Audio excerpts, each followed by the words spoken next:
2025 கர்நாடக மாநில அரசு minimum wage நோட்டிபிகேஷனை அறிவித்திருக்கிறது.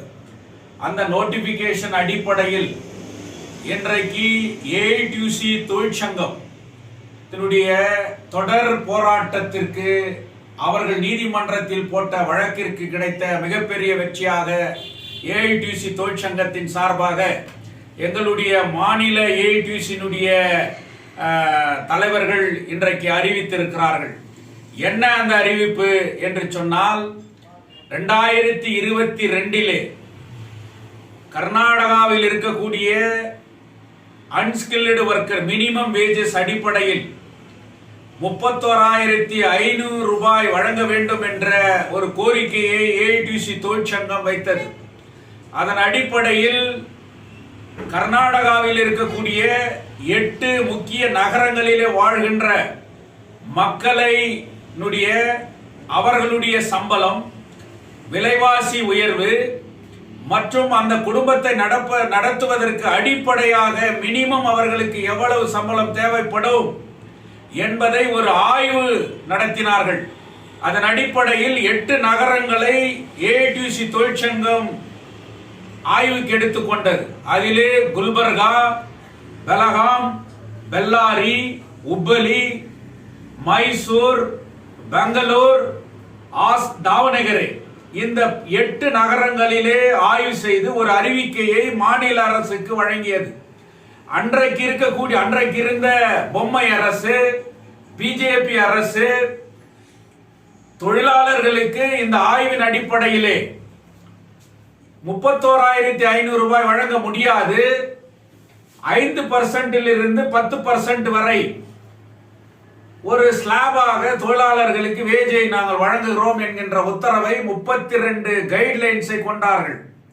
அதை எதிர்த்து ஏஐடியூசி தொழிற்சங்கம் கர்நாடக உயர்நீதிமன்றத்திலே வழக்கு தொடுத்தது.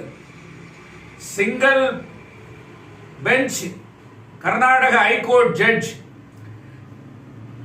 இந்தியாவிலே 1992 சுப்ரீம் கோர்ட்டிலே நடந்த அந்த வழக்கின் அடிப்படையில் இவர்களுக்கும் வழங்க வேண்டும் என்ற உத்தரவை பிறப்பித்தது.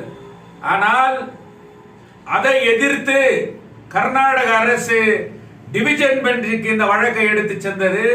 டிவிஷன் பெஞ்சின் உத்தரவின்படி ஏஐடியூசி தொடுத்த அந்த வழக்கிலே கிடைத்த வெற்றியின் அடிப்படையிலே இன்றைக்கு கர்நாடக அரசு தொழிலாளர்களுக்கு minimum wage unskilled workers 69 category தொழிலாளர்களுக்கு ஒரே நோட்டிபிகேஷனாக அனைவருக்கும் சமமாக இன்றைக்கு ஒரு வேஜ் ரிவிஷனை ஏற்படுத்தி இருக்கிறார்கள். அதன் அடிப்படையில் ஜோன் சி அடிப்படையில் இன்றைக்கு கோலார் மாவட்டத்தை பார்க்கின்ற போது 19,300 ரூபாய் மினிமம் வேஜஸ் வழங்க வேண்டும் என்கின்ற உத்தரவும், பெங்களூர் போன்ற ஏசிடி நகரத்திலே வாழ்கிறவர்களுக்கு 31,056 ரூபாய் இன்றைக்கு கர்நாடக அரசு மினிமம் வேஜ் நிர்ணயம் செய்திருக்கிறது. இதை கோலார் தங்க வயலிலே அன்றைக்கு சிபிஐ டெல்லி சலோ என்கின்ற போராட்டத்திலே தொழிலாளர்களுக்கு குறைந்தபட்ச கூலி மினிமம் வேஜஸ் 31,500 ரூபாய் வழங்க வேண்டும் என்கின்ற போராட்டத்தை நாங்கள் கூட கையில் எடுத்தோம். பமல் தொழிற்சாலை ஒன்று தொழிலாளர்களை அணிதிரட்டி இந்த கோரிக்கை நிறைவேற்ற வேண்டும் என்கின்ற ஒரு போராட்டத்தை கூட நாங்கள் 2022 நடத்தினோம். அன்றைக்கு மத்திய அரசுக்கு கூட அந்த மனுவிலே டெல்லி செலோ போராட்டத்திலே நாங்கள் அதை சொன்னோம். தங்க வயலிலே தொழிற்சங்க புலி நாங்கள் தான் தொழிற்சங்கத்தை அறிந்திருக்கிறோம் என்கின்ற மேதாவிகள் எல்லாம் இதை எப்படி அமல்படுத்துவார்கள் இவர்கள் என்று எங்களை பார்த்து ஏளனமாக பேசினார்கள். ஆனால் இன்றைக்கு கர்நாடக அரசு ஏஐடியூசியினுடைய வழக்கினுடைய வெற்றியை அதை நாங்கள் அமல்படுத்துகின்றோம் என்று சொல்லி 11/4/2025 மாநில அரசு ஒரு பொதுவான நோட்டிபிகேஷனை வெளியிட்டிருக்கிறார்கள். அதன் அடிப்படையிலே கோலார் தங்க வயலிலே பெமலிலே வேலை செய்கின்ற அன்ஸ்கில்டு தொழிலாளர்களுக்கு 19,300 ரூபாய் இன்றைக்கு கட்டாயமாக வழங்க வேண்டும். அது மட்டுமல்ல, எந்த துறைகளிலும் இருக்கக்கூடிய எல்லா பகுதிகளில் வேலை செய்பவர்களுக்கு கூட குறைந்தபட்ச கூலியை இன்றைக்கு நிர்ணயம் செய்ய வேண்டும். பெங்களூரில் வேலை செய்கிற அனைத்து தொழிலாளர்களுக்கு, அது எந்த ஃபேக்டரியிலும் இருக்கட்டும், எந்த விதமான தொழில் செய்பவர்களுக்கும் 31,056 ரூபாய் வழங்க வேண்டும். இதற்கு அடிப்படை குறைந்தபட்ச கூலி இன்றைக்கு மாநில அரசு அறிவித்திருக்கிறது. இது ஏஐடியூசி தொழிற்சங்கத்திற்கும் இந்திய கம்யூனிஸ்ட் கட்சியினுடைய போராட்டத்திற்கும் கிடைத்த வெற்றி. இதை அறிவித்த கர்நாடக மாநில முதல்வர் மரியாதைக்குரிய சித்தராமையா அவர்களுக்கு எங்களுடைய இந்திய கம்யூனிஸ்ட் கட்சியின் சார்பாகவும் ஏஐடியூசி தொழிற்சங்கத்தின் சார்பாகவும் எங்களுடைய கர்நாடக மாநில ஏஐடியூசி தொடர் முயற்சியால் கிடைத்த வெற்றி, எங்களுடைய சுப்ரீம் கோர்ட் வழக்கறிஞராக இருக்கக்கூடிய ஏஐடியூசி அட்வொகேட் முரளிதர் நாராயணசாமி போன்ற வழக்கறிஞர்களுக்கு கூட நாங்கள் நன்றியை தெரிவித்துக் கொள்ளுகின்றோம். இதை அமல்படுத்தப்பட வேண்டும் என்று சொல்லி அதற்காக குரல் கொடுத்த அனை ஏஐடியூசி தொழிற்சங்கத்திற்கும் நாங்கள் நன்றி தெரிவித்துக் கொள்ளுகின்றோம். இன்றைக்கு பிஎம்எல் கான்ட்ராக்ட் தொழிலாளர்கள் ஏஐடியூசி இந்த முயற்சியை நினைத்து பார்க்க வேண்டும்.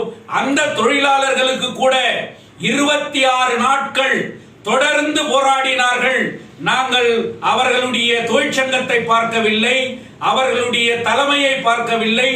தொழிலாளர்களுடைய நலனோ இந்த மக்களுடைய நலனோ என்ற ஒரே குரலிலே அந்த தொழிலாளர்களுடைய அந்த போராட்டத்தை டெல்லி வரை எங்களுடைய பாராளுமன்ற உறுப்பினர்கள் மூலமாக ஆதரவை கொடுத்தோம். இன்றல்ல என்றல்ல உங்களுடைய பிரச்சனைக்காக எந்த நொடியிலும் ஏஐடியூசி தொழிற்சங்கம் ஒன்று திரண்டு உங்களை பாதுகாப்போம்.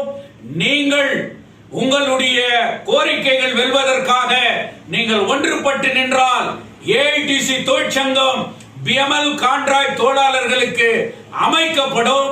எங்களுடைய தலைவர்களை அழைத்து வந்து உங்கள் கோரிக்கைகளை நிறைவேற்றுவேன் என்று சொல்லி நான் உங்களில் ஒருவன் என்று சொல்லி இந்த வெற்றிகரமான இந்த அறிவிப்பை மாநில அரசு தொழிலாளர்களுக்கு ஏஐடியூசி பரிந்துரையை ஏற்றுக்கொண்டமைக்கு மாநில முதல்வருக்கு மீண்டும் ஒரு ಮುறை ನನ್ರಿ தெரிவித்து ನಮಸ್ಕಾರ. ಕಾರ್ಮಿಕ ಬಂಧುಗಳೇ, ಎಐಟಿಯುಸಿ ಕರ್ನಾಟಕ ರಾಜ್ಯ ಸಮಿತಿಯ ವತಿಯಿಂದ ತಮ್ಮೆಲ್ಲರಿಗೂ ಶುಭಾಶಯಗಳನ್ನು ಕೋರಲಿಕ್ಕೆ ಬಯಸ್ತೀನಿ.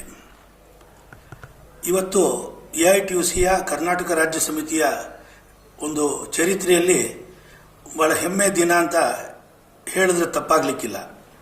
ಯಾಕಂದರೆ ಎಐಟಿಯುಸಿ 2022ನೇ ಇಸ್ವಿಯಿಂದ ಕಾನೂನಿನ ಹೋರಾಟ ಮತ್ತು ಬೀದಿ ಹೋರಾಟಗಳ ಮೂಲಕ ಕನಿಷ್ಠ ಕೂಲಿ ಪ್ರಶ್ನೆಯನ್ನು ಈ ರಾಜ್ಯದ ಕಾರ್ಮಿಕ ವರ್ಗದ ಪರವಾಗಿ ರಾಜ್ಯ ಸರ್ಕಾರದ ಮುಂದೆ, ಸಾರ್ವಜನಿಕರ ಮುಂದೆ ಮಂಡಿಸಿತ್ತು. ಇವತ್ತು ಆ ಒಂದು ಹೋರಾಟದ ಫಲವಾಗಿ ರಾಜ್ಯ ಸರ್ಕಾರ ನಿನ್ನೆ ಅಂದರೆ 11/4/2025 ಒಂದು ಅಧಿಸೂಚನೆಯನ್ನು, ಕರಡು ಅಧಿಸೂಚನೆಯನ್ನು ಹೊರಡಿಸಿ ಕನಿಷ್ಠ ಕೂಲಿಯನ್ನು ಪರಿಷ್ಕರಣೆ ಮಾಡಿದೆ. ಎಐಟಿಯುಸಿ ಒಂದು 2022ರಲ್ಲಿ ಒಂದು ಮಾರ್ಕೆಟ್ ಸರ್ವೆಯನ್ನು, ಬೆಲೆ ಏರಿಕೆಗೆ ಅನುಗುಣವಾಗಿ ಕಾರ್ಮಿಕ ವರ್ಗದ ಕೊಳ್ಳುವ ಶಕ್ತಿಯನ್ನು ಕಾಪಾಡೋ ದೃಷ್ಟಿಯಿಂದ ವೈಜ್ಞಾನಿಕವಾದಂಥ ವೇತನ ವಿಮರ್ಶೆ ಆಗಬೇಕು, ಕನಿಷ್ಠ ವೇತನ ನಿಗದಿ ಆಗಬೇಕು ಅಂತ ಹೇಳಿ ಹೋರಾಟ ಮಾಡಿತ್ತು.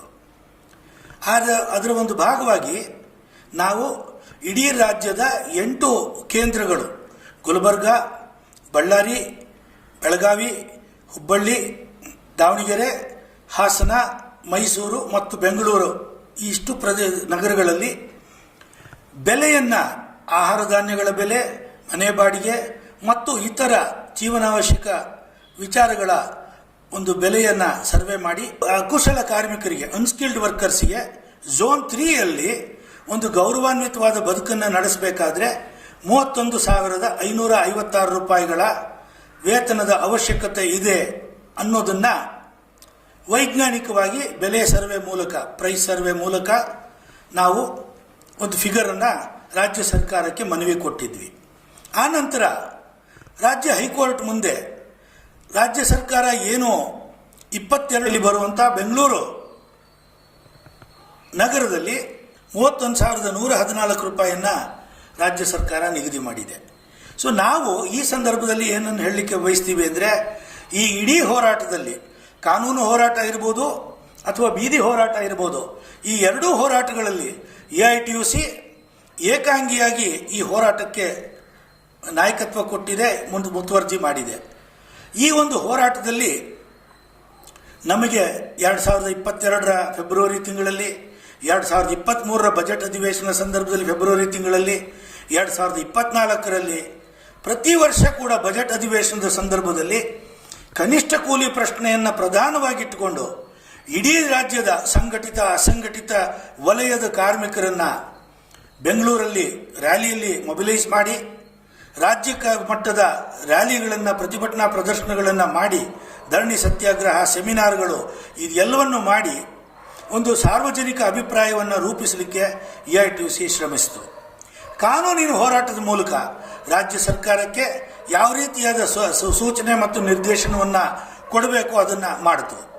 ಸೊ ಈ ಎರಡೂ ಹೋರಾಟಗಳ ಮೂಲಕ, ಒಂದು ಬೀದಿಯ ಹೋರಾಟ, ಇನ್ನೊಂದು ಕಾನೂನಿನ ಹೋರಾಟದ ಮೂಲಕ AITUC ರಾಜ್ಯ ಸಮಿತಿ ನಡೆಸಿದಂಥ ಈ ಒಂದು ಆಂದೋಲನಕ್ಕೆ ಪುರಸ್ಕಾರ ಸಿಕ್ಕಿದೆ. ಈ ಒಂದು ಹೋರಾಟದಲ್ಲಿ ಭಾಗಿಯಾದಂಥ ಸಂಘಟಿತ ಅಸಂಘಟಿತ ವಲಯದ ಎಲ್ಲ ಕಾರ್ಮಿಕರನ್ನು AITUC ರಾಜ್ಯ ಸಮಿತಿ ಹೃತ್ಪೂರ್ವಕವಾಗಿ ಅಭಿನಂದನೆಗಳನ್ನ ಸಲ್ಲಿಸುತ್ತೆ. ಈ ಒಂದು ಹೋರಾಟ ರಾಜ್ಯದ ಜನರಿಗೆ ತಲುಪಲಿಕ್ಕೆ ಸರ್ಕಾರ ಕೊಟ್ಟಂಥ ಎಲ್ಲ ಮಾಧ್ಯಮದ ಮಿತ್ರರು, ಪತ್ರಿಕಾ ಮಾಧ್ಯಮ ಹಾಗೂ ಎಲೆಕ್ಟ್ರಾನಿಕ್ ಮಾಧ್ಯಮದ ಮಿತ್ರರಿಗೂ, ಆ ಮಾಧ್ಯಮ ಸಂಸ್ಥೆಗಳಿಗೂ AITUC ಆಭಾರಿಯಾಗಿದೆ. ಅವರ ಒಂದು ಸಹಕಾರ ಮತ್ತು ಒಂದು ಸಕ್ರಿಯವಾದ ಪಾಲ್ಗೊಳ್ಳುವಿಕೆ ಈ ಒಂದು ಪ್ರಚಾರದಲ್ಲಿ ಇಲ್ಲದೇ ಇದ್ದಿದ್ರೆ ಇಷ್ಟು ಪರಿಣಾಮಕಾರಿಯಾಗಿ ನಾವು ಪ್ರಾರಂಭ ಮಾಡಿದಂಥ ಹೋರಾಟ 3 ವರ್ಷದಲ್ಲಿ ಒಂದು ಫಲ ಕಾಣಲಿಕ್ಕೆ ಖಂಡಿತ ಸಾಧ್ಯ ಆಗ್ತಾ ಇರಲಿಲ್ಲ. ಮತ್ತು ಕಾನೂನಿನ ಹೋರಾಟದಲ್ಲಿ AITUCಯ ಪರವಾಗಿ ಹೋರಾಟವನ್ನು ಮಾಡಿದಂಥ AITUCಯ ಲೀಗಲ್ ಟೀಮ್ ಏನಿದೆ, ಕಾಮ್ರೇಡ್ ಮುರಳೀಧರ್ ಅವರು, ಕಾಮ್ರೇಡ್ ವೆಂಕಟಪ್ಪ ಅವರು, ಕಾಮ್ರೇಡ್ KB ನಾರಾಯಣಸ್ವಾಮಿ ಅವರು, ಕಾಮ್ರೇಡ್ ವೀರಣ್ಣ ಅವರು, ಇವರೆಲ್ಲರೂ ಸಹ ಕೋರ್ಟಲ್ಲಿ ಮತ್ತು ಡಿವಿಷನ್ ಬೆಂಚ್ನಲ್ಲಿ ಹೋರಾಟವನ್ನು ಯಶಸ್ವಿಯಾಗಿ ತಗೊಂಡು ಹೋಗಿದ್ದಾರೆ. ಇವರೆಲ್ಲರಿಗೂ ಸಹ ನಾನು AITUC ಪರವಾಗಿ ಅಭಿನಂದಿಸ್ತೀನಿ. ಮತ್ತು ಇವೆಲ್ಲಕ್ಕಿಂತಲೂ ಮುಖ್ಯವಾಗಿ ಈ ಕಾನೂನಿನ ಹೋರಾಟವನ್ನು ನಡೆಸಲಿಕ್ಕೆ ಒಂದು ಹಣಕಾಸಿನ ನೆರವನ್ನು ಕೊಟ್ಟಂಥ AITUCಯ ಎಲ್ಲ ಸಂಘಟನೆಗಳಿಗೆ, ಜಿಲ್ಲಾ ಸಮಿತಿಗಳಿಗೆ ನಾವು ಈ ಸಂದರ್ಭದಲ್ಲಿ ನಾವು ಆಭಾರಿಯಾಗಿದ್ದೇವೆ. ರಾಜ್ಯ ಸಮಿತಿ, AITUC ರಾಜ್ಯ ಸಮಿತಿ ನಮ್ಮ ಈ ಒಂದು ಹೋರಾಟವನ್ನು ಬೆಂಬಲ ಕೊಟ್ಟಂಥ ಎಲ್ಲ, ಪ್ರತ್ಯಕ್ಷವಾಗಿ ಪರೋಕ್ಷವಾಗಿ ಬೆಂಬಲ ಕೊಟ್ಟಂಥ ಎಲ್ರಿಗೂ ಸಹ ನಾವು ಹೃತ್ಪೂರ್ವಕವಾದಂಥ ಧನ್ಯವಾದಗಳನ್ನ ಅರ್ಪಿಸಿ, ಈ ಹೋರಾಟದ ಶ್ರೇಯಸ್ಸನ್ನು ಅವರೆಲ್ಲರ ಜೊತೆಯಲ್ಲೂ ನಾವು ಹಂಚಿಕೊಳ್ಳಿಕ್ಕೆ ಬಯಸ್ತೀವಿ. ನಮಸ್ಕಾರ.